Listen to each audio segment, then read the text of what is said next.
Hi, I'm Caroline, and this is Cocky, and we're here to read Tiara's Hat Parade to you today. It was written by Starling Lyons and illustrated by Nicole Tegno.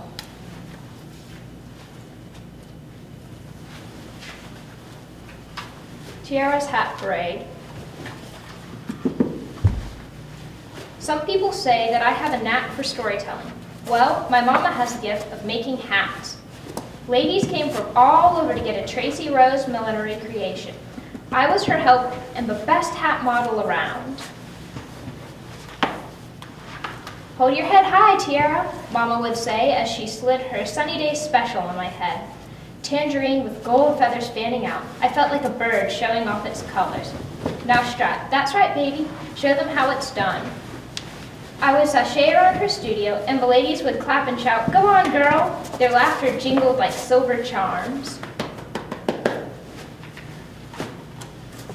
But when the new store opened, with hats that cost way less than Mama's, the stream of ladies slowed to a drip.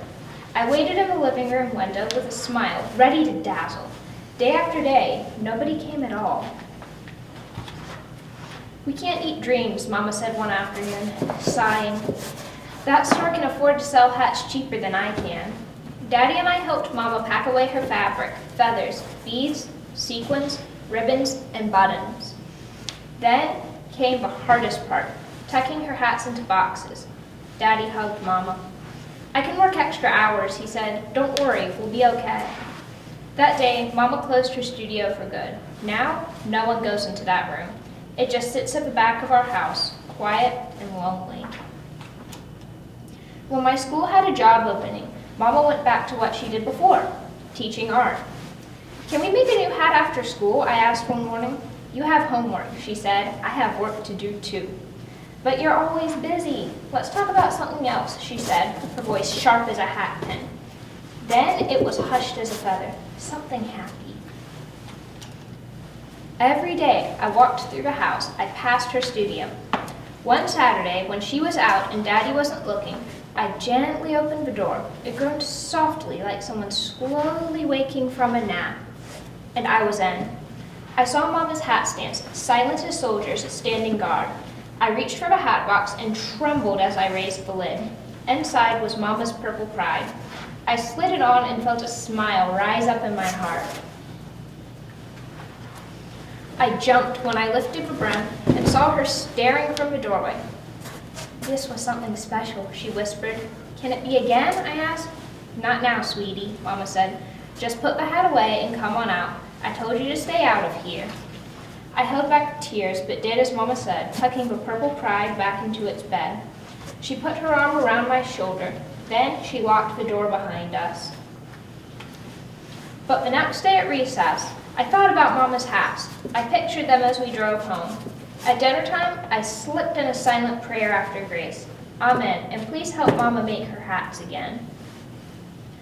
One fun Friday at school, Mama let us choose our project. My hand shot up. She cut her eyes at me. "Please, Miss Rose," everyone sang. Her frown turned to a smile. Okay, hats it is." We made hats with tall crowns and big brims, plain ones and fancy ones. Mama swept across the room like a magician, helping us add decorations with waves of her hand. My friend Maddie put on her hat and frowned. "It's just not right," she said, huffing. Mama cocked her hat to the side and held up a mirror. "How about now?" she asked. "Tea party time," Maddie said. Her giggle reminded me of laughter spilling out of Mama's studio. I sat up straight and smiled. I knew what to do. I told Daddy my plan.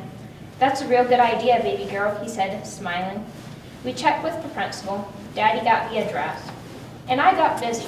"Come to the hat parade at Hyde Elementary," I wrote in big, colorful letters. "Bring your favorite Tracy Rose hat and a story." On the big day, Mama sat in the auditorium for what she thought was an evening concert. My classmates and I marched up to the stage wearing our creations.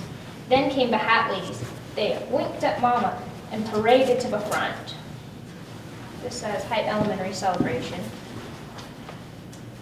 Miss Irving pranced to the microphone first. wearing a scarlet satin class with its glittering black swoosh.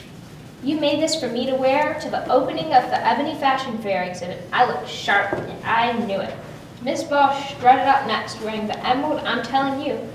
When I wore this to Women's Day, everyone wanted to know where I got it.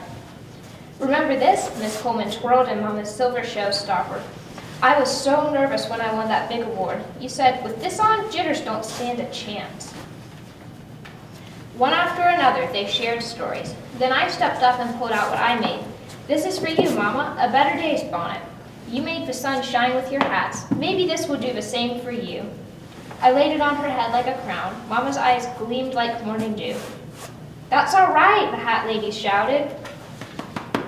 By the time we left, Mama had a few orders. I could already picture us back in her studio. Funny thing was, I didn't just see me modeling hats anymore. I saw me making them too. Mama touched her hat and smiled. You got me good, she said, her laughter like jingling charms. I think you're right, Tiara. Better days are coming. Then here's what authors know. The end.